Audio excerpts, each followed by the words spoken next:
Yeah, it's me, the famous talking bear, here to tell you about the best little sandwich shop in the whole world, and that includes the woods. It's called Hook Me Up, as in hook me up with a great sandwich.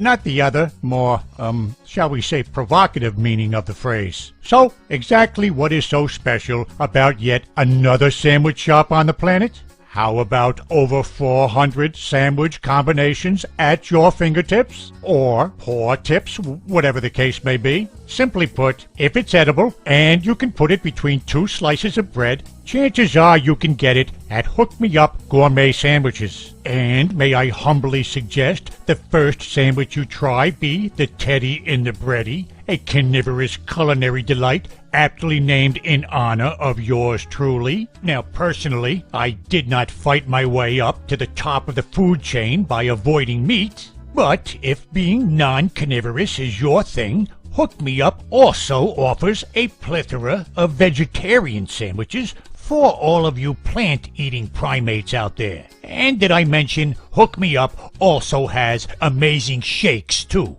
I could go on and on, but I really need to get back into the woods to do what bears do in the woods. So why not just stop in to Hook Me Up Gourmet Sandwich Shop today and taste for yourself? And while you're there, go ahead and stuff yourself with one of their amazing creations. No pun intended. And they are also online at hookmeup.com. Uh-oh, too late. I just wet myself.